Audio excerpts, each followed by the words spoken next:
BNP নেতাকর্মীদের বিরুদ্ধে অপপ্রচার বন্ধের আহ্বান জানিয়েছেন দলটির ভারপ্রাপ্ত চেয়ারম্যান তারেক রহমান।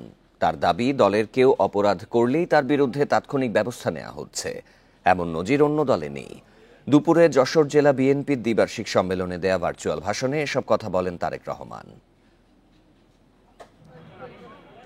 ১৬ বছর পর যশোর জেলা বিএনপির দ্বিবার্ষিক সম্মেলন। স্থানীয় ঈদগাহ মাঠে আয়োজিত সম্মেলনে যোগ দেন জেলা বিএনপির বিভিন্ন পর্যায়ের নেতাকর্মীরা। খুনি, লুটেরা, স্বৈরাচার এই দেশ থেকে পালিয়ে যেতে বাধ্য হয়েছে। সম্মেলনে অনলাইনে যুক্ত হয়ে প্রধান অতিথির বক্তব্যে তারেক রহমান বলেন, রাজনীতিতে গুণগত পরিবর্তন আনার কাজ শুরু করেছে বিএনপি। নেতাকর্মীরা কেউ অপরাধ করলেই নেওয়া হচ্ছে ব্যবস্থা। আমরা কোনো অন্যায়কারীকে প্রশ্রয় দিতে চাই না। আমাদের কোনো সহকর্মী কোনো অন্যায় করেছে, যা সমাজের মানুষের কাছে এবং সামাজিকভাবে হোক, রাজনৈতিকভাবে হোক, যে কোনো দৃষ্টিকোণ থেকে হোক না কেন, যা গ্রহণযোগ্য নয়, তাকে আমরা সমর্থন দেই না, তার বিরুদ্ধে আমরা ব্যবস্থা গ্রহণ করি। এটি অন্য রাজনৈতিক দলের সাথে বাংলাদেশ জাতীয়তাবাদী দলের পার্থক্য। কাজেই বিএনপির অমুক লোক এটা করেছে, তমুক লোক এটা করেছে, দয়া করে এসব কথা বলে বিভ্রান্ত করার চেষ্টা করবেন না। তারেক রহমান জানান, আপাতত দল পুনর্গঠনের কাজ চলছে। ক্ষমতায় গেলে দেশ পুনর্গঠন শুরু করবে বিএনপি। এই সরকার, যার প্রধান কাজ হচ্ছে দেশের মানুষের প্রত্যাশা অনুযায়ী একটি নিরপেক্ষ স্বচ্ছ নির্বাচন উপস্থাপন করা, জাতীয়তাবাদী দল এই দেশের মানুষের সমর্থন নিয়ে সরকার গঠনে সক্ষম হলে একটি রাজনৈতিক দল হিসেবে আমাদের সবচাইতে প্রথম এবং সবচাইতে জরুরি, সবচাইতে মূল্যবান কাজ হচ্ছে দেশকে পুনর্গঠন করা। বিএনপির ৩১ দফা বাস্তবায়ন করতে পারলেই দেশ ও মানুষের ভাগ্যের পরিবর্তন ঘটবে বলেও মন্তব্য করেন দলটির ভারপ্রাপ্ত চেয়ারম্যান তারেক রহমান। রাষ্ট্র কাঠামোকে আমাদেরকে মেরামত করা। মাহমুদ শরীফ, ইন্ডিপেন্ডেন্ট নিউজ। এটিই হবে আমার। রাজনৈতিক দলগুলোকে চাঁদাবাজি ও দখলবাজি বন্ধের আহ্বান জানিয়েছেন জামায়াতে ইসলামীর আমির ডাক্তার শফিকুর রহমান। তার দাবি, ইসলামিক দলগুলোর কেউ জুলুম ও চাঁদাবাজির সঙ্গে জড়িত নয়। সকালে লক্ষ্মীপুর আদর্শ সামাদ সরকারি উচ্চ বিদ্যালয়ে এক সভায় এসব কথা বলেন তিনি। দীর্ঘ ২৮ বছর পর লক্ষ্মীপুরে খোলা মাঠে সমাবেশের আয়োজন করে জামায়াতে ইসলামী। সমাবেশকে ঘিরে সকাল থেকে জেলার বিভিন্ন স্থান থেকে আদর্শ সামাদ সরকারি উচ্চ বিদ্যালয় মাঠ প্রাঙ্গণে আসতে থাকেন নেতাকর্মীরা। সমাবেশে প্রধান অতিথি হিসেবে উপস্থিত হন জামায়াতে ইসলামের আমির ডাক্তার শফিকুর রহমান। তিনি নতুন প্রজন্মের কাছে কৃতজ্ঞতা জানান। বলেন, তারা বুকে তাজা রক্ত দিয়েছিল বলেই দেশ দ্বিতীয়বার স্বাধীন হয়েছে। নতুন প্রজন্মের ভয়ে দেশ থেকে পালিয়ে গেছে স্বৈরাচার। জালিমদের হাতে এইভাবে যুগে যুগে যারা দুনিয়া থেকে বিদায় নিয়েছেন, আমি তাদেরকে গভীর শ্রদ্ধার সাথে স্মরণ করছি। মহান রবের দরবারে দোয়া করছি, আল্লাহ যেন তাদেরকে শহীদ হিসাবে কবুল করে। সমাবেশ থেকে তিনি সবার প্রতি চাঁদাবাজি বন্ধের আহ্বান জানান। তোমাদের যদি খাওয়ার অভাব হয়, আমরা আশ্বস্ত করছি, এই সমস্ত মানুষগুলা মিলে আল্লাহ আমাদেরকে যে নিয়ামত এবং রিজেক্ট দিয়েছেন, আমরা ভাগ বাটোয়ারা করে খাবো। তবুও তোমরা চাঁদাবাজি ছেড়ে দাও, দখল বাণিজ্য ছেড়ে দাও, তোমরা মানুষকে কষ্ট দিও না। সমাবেশে আগামী জাতীয় নির্বাচনের আগে স্থানীয় সরকার নির্বাচন আয়োজনের দাবি জানান জামায়াতে ইসলামীর নেতাকর্মীরা। সমাবেশে প্রায় লক্ষাধিক মানুষের সমাগম হয়। Independent news. চট্টগ্রামের বোয়ালখালীতে পোশাক কারখানার আগুন ১ ঘণ্টার চেষ্টায় নিয়ন্ত্রণে এনেছে ফায়ার সার্ভিস। বিকেলে উপজেলার কালুরঘাট এলাকায় অ্যাভেলনা নামের একটি পোশাক কারখানায় আগুন লাগে। বোয়ালখালী থানার ওসি গোলাম সরোয়ার জানান, উপজেলার কালুরঘাট সেতুর পাশে ৯ নম্বর ওয়ার্ডে ৫তলা কারখানাটিতে আগুন লাগে। খবর পেয়ে ফায়ার সার্ভিসের ৪টি ইউনিট ঘটনাস্থলে গিয়ে আগুন নিয়ন্ত্রণের কাজ শুরু করে। ১ ঘণ্টা চেষ্টায় আগুন নিয়ন্ত্রণে আনে ফায়ার সার্ভিস।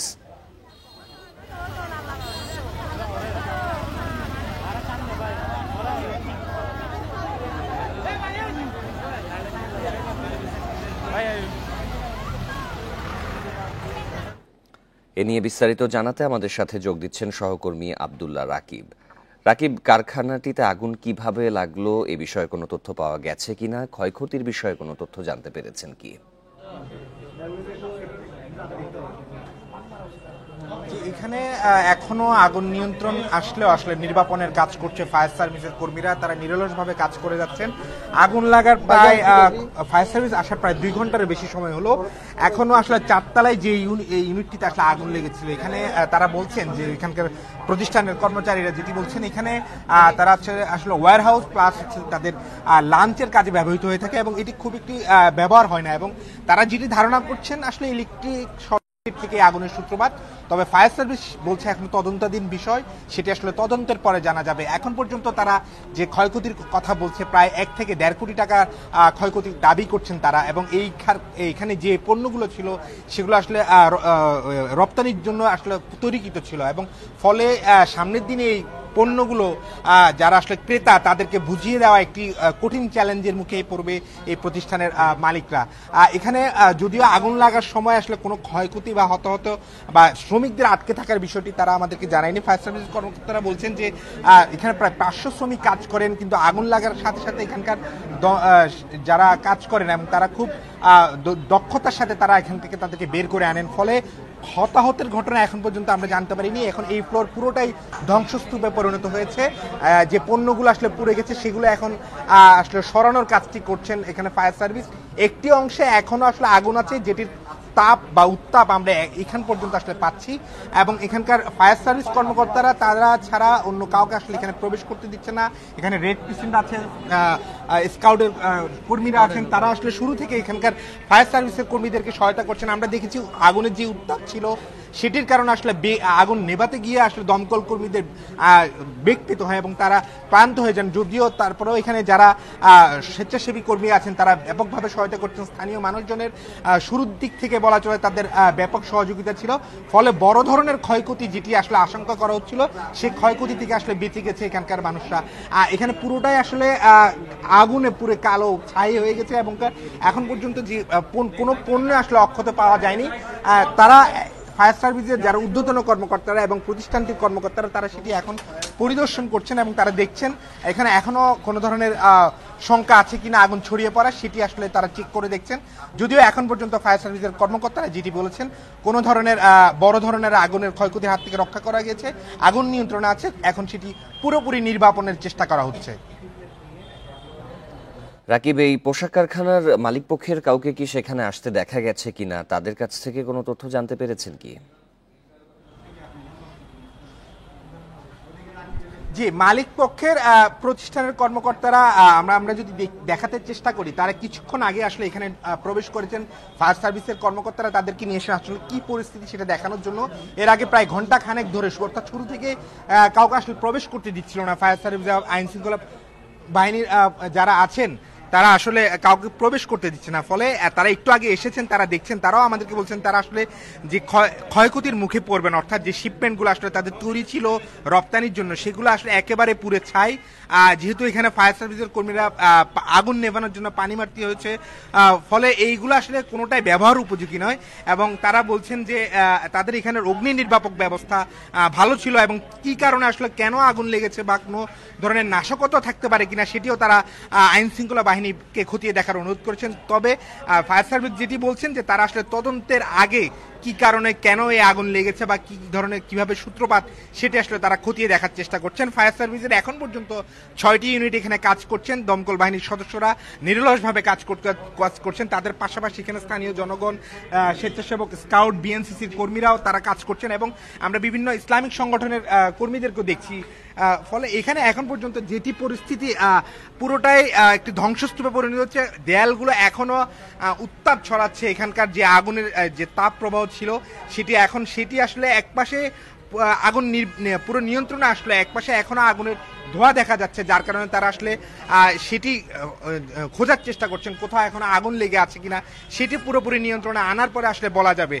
এটি একটি কর্ণফুলী নদী অর্থাৎ কালুরঘাট ব্রিজের ঠিক উল্টো অপর পাশে অবস্থিত এই প্রতিষ্ঠানটি, এবং এটি বোয়ালখালী উপজেলায় অবস্থিত, এবং এখানকার যারা শ্রমিক তারাও আসলে এই আশেপাশের উপজেলায় এখানকে বসবাস করেন। এবং বলা চলে প্রতিষ্ঠানটি বিকেলবেলার শেষ নাগাদ অর্থাৎ ছুটির ঠিক কিছু আগ মুহূর্তে আগুনের সূত্রপাত, এবং ফলে ধারণা করছেন এখানে যেহেতু একটি দুপুরের লাঞ্চ বা ডাইনিং রুম রয়েছে, সেখানে যদি কোনো রান্নাঘর থেকে কি আগুন ধরতে পারে কিনা, অথবা শর্ট সার্কিটের কোনো কারণ থাকতে কিনা। যদিও এখানকার কর্মকর্তা বা কর্মচারীরা বলছেন যে এখানে আসলে শর্ট সার্কিট থেকে আগুনের লাগতে পারে বলে তারা ধারণা করছেন, এবং ফায়ার সার্ভিস সেটি আসলে খতিয়ে দেখছেন আসলে তেমন কোনো কারণ কিনা। এখন পর্যন্ত আমরা যেটি বলতে পারি যে ফায়ার সার্ভিসের কর্মীরা নিরলসভাবে কাজ করছেন, এখনো পানি ছিটাচ্ছেন তারা যে বিল্ডিং এর যে দেয়ালগুলো এবং বিশেষ করে সিলিংগুলোতে এখনো যে আগুনের উত্তাপ আছে সেটি আসলে কমানোর বা প্রশমনের চেষ্টা করে যাচ্ছেন, এবং তারা বলছেন যে তারা আসলে এখানকার পুরোপুরি নির্বাপিত করে তারা আসলে এখান থেকে যাবেন। এখন পর্যন্ত সেই জিনিসটি তাদেরকে আমাদের জানিয়েছেন। তবে এখন পর্যন্ত হতাহতের কোনো ঘটনা ঘটেনি। আগুন নির্বাপনের বিষয়ে আপনি তথ্য সংগ্রহ করতে থাকুন, আপনার মাধ্যমে পরবর্তীতে আমরা দর্শকদের জানাবো। চলন্ত বাসে ডাকাতি ও শ্লীলতাহানির ঘটনার দায়িত্বে অবহেলার অভিযোগে টাঙ্গাইলের মির্জাপুর থানার এএসআই মোহাম্মদ আতিকুজ্জামানকে বরখাস্ত করা হয়েছে। এদিকে ঘটনায় 3 জনকে গ্রেপ্তার করেছে পুলিশ। শুক্রবার রাতে সাভার থেকে তাদেরকে গ্রেপ্তার করা হয়। গ্রেপ্তারকৃতরা হলো মানিকগঞ্জের মুহিত, শরীয়তপুরের সবুজ এবং ঢাকার শরীফ। তাদের কাছ থেকে 3টি মোবাইল ফোন, একটি ধারালো অস্ত্র ও 29,370 টাকা উদ্ধার করা হয়। তারা সবাই আন্তজেলা ডাকাত দলের সদস্য বলে জানিয়েছে পুলিশ। প্রাথমিক জিজ্ঞাসাবাদে তারা অপরাধের দায় স্বীকার করেছে বলেও জানিয়েছে পুলিশ। বেলা 11:30টায় টাঙ্গাইলের পুলিশ সুপার মোহাম্মদ মিজানুর রহমান সংবাদ সম্মেলনে এসব তথ্য জানান। এর আগে বৃহস্পতিবার রাতে ওমর আলী নামে এক বাস যাত্রী বাদী হয়ে মির্জাপুর থানায় মামলা করেন।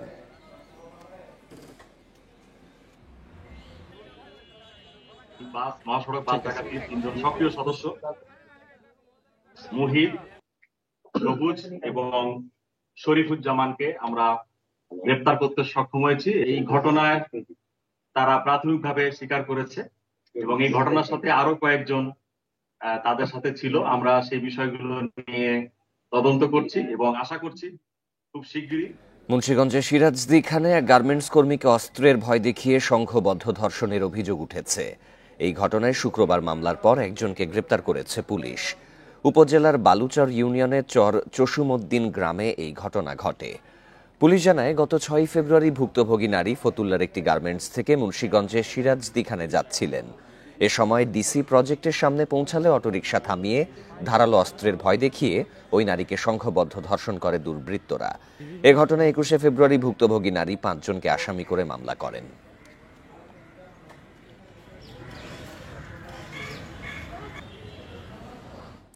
সুনামগঞ্জের শান্তিগঞ্জ উপজেলায় আওয়ামী লীগ ও বিএনপি নেতা সমর্থকদের মধ্যে সংঘর্ষে আহত হয়েছেন অর্ধশতাধিক।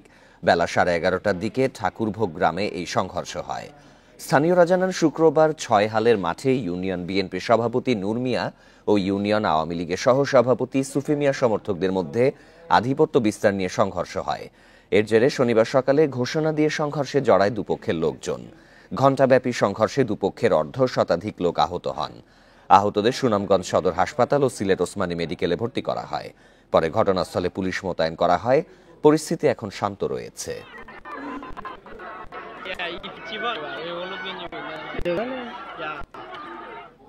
ফাল্গুনের দ্বিতীয় সপ্তাহেই রাজধানীতে দেখা মিলল বৃষ্টির। রাজধানী ছাড়াও রাজশাহী, ঢাকা, ময়মনসিংহ ও খুলনা বিভাগের 2-1 জায়গায় বৃষ্টি হয়েছে।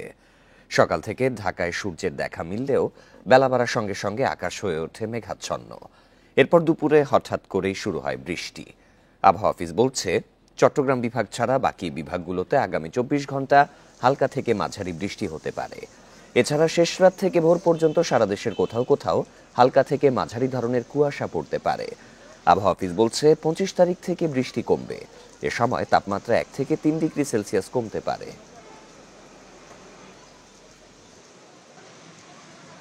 আগামী 24 ঘন্টায় দেশের পূর্বাভাসে বলা হয়েছে, ঢাকা, রাজশাহী, খুলনা, বরিশাল, ময়মনসিংহ, সিলেট বিভাগের 2-1 জায়গায় অস্থায়ীভাবে বজ্রসহ বৃষ্টি হতে পারে। 22তম দিনে মেলায় নতুন বই এসেছে 144টি। এ নিয়ে এবছর মেলায় বই এসেছে মোট 2356টি। সবচেয়ে বেশি প্রকাশিত হয়েছে কবিতার বই। শনিবার ছুটির দিন থাকায় মেলায় পাঠক দর্শনার্থীর ভিড় চোখে পড়ার মতো। বেচাবিক্রি আগের চেয়ে বেড়েছে জানালেন প্রকাশকরা। বই কেনা বা দেখার পাশাপাশি বাংলা একাডেমির মূল মঞ্চে সাহিত্য আলোচনা ও সাংস্কৃতিক অনুষ্ঠান উপভোগ করছেন দর্শনার্থীরা। লেখক পাঠকদের মত বিনিময়ে দেখা যায় দর্শনার্থীদের ভিড়। মেলায় এখন পর্যন্ত বেশি বিক্রি হচ্ছে উপন্যাস ও গল্পের বই।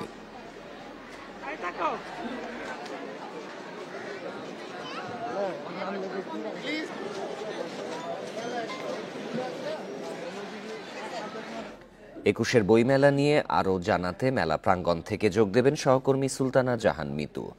মিতু, সন্ধ্যার পরে পাঠক দর্শনার্থীদের উপস্থিতি কেমন দেখা যাচ্ছে, যেহেতু আজকে ছুটির দিন আর একটু আগে তো বৃষ্টি হয়েছে? বৈরী আবহাওয়ায় বইমেলায় কোনো প্রভাব পড়েছে কি?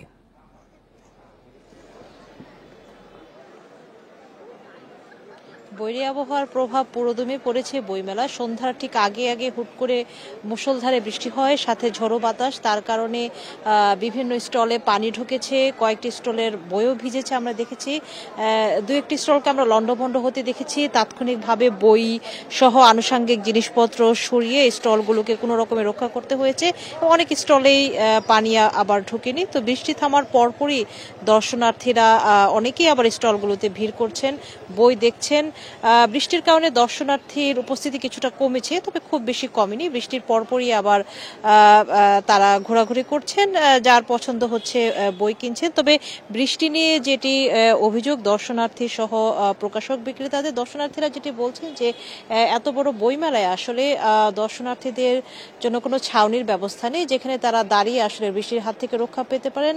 হুট করে যখন বৃষ্টিটা নামলো, অনেকেই আসলে ভিজে গেছেন। দু একজন আসলে এখানে আইন শৃঙ্খলা বাহিনীর যে বিভিন্ন ফাঁকা স্টল ছিল বা এটিএম ব্যাংকের বুথ ছিল, সেখানে দাঁড়িয়ে আশ্রয় নিয়েছেন। তবে অনেক বেশিরভাগই আসলে ভিজেছেন। এখানে নারী শিশুরাও ছিল। সবকিছু মিলিয়ে বেশ একটি ভোগান্তি হয়েছে এবং বইমেলার অনেক জায়গাতেই পানি জমে গিয়েছে। যেহেতু ফাঁকা জায়গা, খোলা মাঠ, এখানে গর্ত আছে, পুরো জায়গাটা আসলে ঠিক সমতল নয়, সেখানে পানি জমে গিয়েছে এবং কয়েকটি স্টল আপাতত তাদের কার্যক্রম বন্ধ রেখেছে। আমরা খালি চোখে যেটি দেখেছি, ভিজে যাওয়ার কারণে তাদের হয়তো চালু করতে আবার কালকের দিনটা সময় লাগতে পারে। এবং প্রকাশক বিক্রেতারা যেটি বলছেন যে তারা যে স্টলগুলো করছেন প্যাভিলিয়ন বাদে যে ছোট স্টলগুলো, সেখানে সামনের দিকে আসলে ছাউনি রাখার একটি ব্যবস্থা থাকা দরকার ছিল। এটি নিয়ে তারা অভিযোগ করেছেন এবং এ কারণে আসলে তারা অনেকে ত্রিপল দিয়ে বা পলিথিন দিয়ে ঢেকেও বই রক্ষা করতে পারেনি। কেননা বৃষ্টিটা সোজাসুজি পড়লে হয়তো সেক্ষেত্রে রক্ষা পাওয়ার একটি বিষয় ছিল, কিন্তু যখন বৃষ্টির সাথে বাতাস থাকে তখন তো আসলে বই বা স্টল রক্ষা করা দুরূহ হয়ে পড়ে। সবকিছু মিলিয়ে বৃষ্টি একটি ভোগান্তি বাড়িয়েছে বইমেলায়, এটি বলা যায়। তবে এতদিন যে একটা ধুলোর প্রকোপ ছিল বইমেলায়, সেটি কমেছে। সে কারণে কিন্তু আবার অনেকে স্বস্তিও প্রকাশ করছেন। বৃষ্টির কারণে একটু ঠান্ডাও পড়েছে, সে কারণেও আসলে দর্শনার্থীরা স্বস্তি জানিয়েছেন। সবকিছু মিলিয়ে ভোগান্তি আর বৃষ্টি মিলে এখনকার মতো চলছে বইমেলা। এই ছিল 22তম দিনের খবর জানাচ্ছিলেন সহকর্মী সুলতানা জাহান মিতু। গ্যাস বিদ্যুতের দাম বাড়ানোর জন্য কোনো বিশেষ শক্তি নেপথ্যে থেকে সরকারকে চাপ দিচ্ছে বলে অভিযোগ কনজিউমার্স অ্যাসোসিয়েশন অব বাংলাদেশ ক্যাবের। সংস্থাটির জ্বালানি উপদেষ্টা বলছেন, সরকার পরিবর্তন হলেও বিইআরসি আগের অবস্থানেই রয়ে গেছে। শনিবার রাজধানীতে এক সংবাদ সম্মেলনে এসব কথা বলেন বিশেষজ্ঞরা। শিল্প খাতে প্রতি ইউনিট গ্যাসের দাম ৩০ টাকা ৭৫ পয়সা থেকে ১ লাফে ১.৫ গুণ বাড়িয়ে ৭৫ টাকা ৭২ পয়সা করার প্রস্তাব পেট্রোবাংলার। জ্বালানি বিভাগের অনুমোদনের পর বাংলাদেশ এনার্জি রেগুলেটরি কমিশন বিইআরসির কাছে এ প্রস্তাব দেয়া হয়, যা নিয়ে গণশুনানি এই মাসেই। ক্যাব বলছে, বিইআরসির এমন সিদ্ধান্ত শিল্প খাতের জন্য উদ্বেগের। সরকার পরিবর্তন হলেও সংস্থাটি আগের অবস্থানেই রয়ে গেছে বলে মন্তব্য করেন ক্যাবের জ্বালানি উপদেষ্টা। বিইআরসির এই যে আয়োজন, গণশুনানি এবং মূল্যহার কমানোর ব্যাপারে কোনো পদক্ষেপ না নেওয়া, পূর্বের বিইআরসির স্বরূপ উদ্ঘাটিত হচ্ছে। অর্থাৎ বিইআরসি পূর্বের অবস্থায় রয়ে গেছে এবং সেটাই আমাদের আতঙ্ক তৈরি করেছে, আমাদের উদ্বেগ বাড়িয়েছে এবং এটা থামানোটা এখন ফরজ হয়ে গেছে। ক্যাবের অভিযোগ, গ্যাসের দাম বাড়ানোর প্রস্তাবের জন্য কোনো বিশেষ শক্তি সরকারকে চাপ দিচ্ছে। এই খাতটাকে আমরা আমদানি বাজারে পরিণত করছি এবং সরকার সেখানে পুরোহিত্য করছে, এটাই প্রমাণ করে এই সরকারের মেয়াদ শেষ হবে এই আশঙ্কাও মানুষ করছে। সুতরাং এই মূল্য বৃদ্ধি সরকারের করা দরকার আমি তা বিশ্বাস করি না। আমি বিশ্বাস করি যে কোথাও নেপথ্যে কোনো শক্তি সরকারকে এইসব কাজ করতে বাধ্য করছে এবং মানুষের মুখোমুখি করছে। এছাড়া বিদ্যুৎ ও জ্বালানি খাতে লুটের পরিমাণ প্রকাশের দাবি জানিয়েছে সংস্থাটি। এদিকে এবার গ্রীষ্মে দেশে তীব্র লোডশেডিং হতে পারে বলে আশঙ্কা করছে cab. Amirul Islam, independent news, Dhaka. এই ছিল সংবাদে। আরও জানতে চোখ রাখুন ফেসবুক, ইউটিউব এবং এক্সে। ধন্যবাদ সবাইকে।